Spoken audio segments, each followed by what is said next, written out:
ஏகப்பட்ட கிஃப்ட் இருக்குது. அவருடைய இந்த லைட்டை பார்த்தானா அந்த லைட்டுடைய ஃப்ளக்ஸ் வேல்யூ என்னன்னு, லக்ஸ் வேல்யூ என்னன்னு சொல்லுவார். இந்த காற்றுல எவ்வளோ ஆக்சிஜன் இருக்குது, எவ்வளோ கார்பன் டை ஆக்சைடுன்னு பார்த்தோன்னு சொல்லுவார். ஓகேயா? கை கொடுத்தாருன்னா உங்கள் பிபி, சுகர், நீங்கள் ப்ரேயர் பண்ணி எத்தனை நாள் ஆச்சு, என்ன பாவம் பண்ணிட்டு இருக்கீங்கன்னு அப்படியே சொல்லுவார். இந்த பிரதர் சொன்ன மாதிரி கை கொடுக்க மாட்டாங்க, யாரும் கிட்ட வாங்க, நான் பிரதர் பிரைஸ் லார்ட்னும். பிரைஸ் லார்ட், ஹல்லேலூயா. இந்த மாதிரி அவர் கிஃப்ட்ஸ் சொல்லிட்டே இருக்கலாம், அவ்வளோ கிஃப்டட்.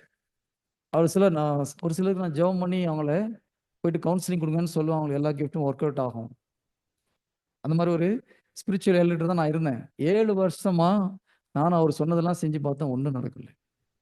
அப்புறம் ஒரு வயசு ஜீசஸ் என்ன பண்ண, அவரை விட்டுட்டு இன்னொரு இடத்துக்கு தனியாக கூட்டு போய் விட்டார். ஒரு 7 வருஷம் தலையும் புரியல, வாழும் புரியல, என்னென்னமோ படித்து எதோ தேர்ந்து கடைசியில் அதுக்கப்புறம் பார்த்தா ஃபெய்த்தை நீ கற்றுக்கோ, இறை வார்த்தையின் அடிப்படையில் நம்பிக்கை எப்படி வளர்க்குதுன்னு நீ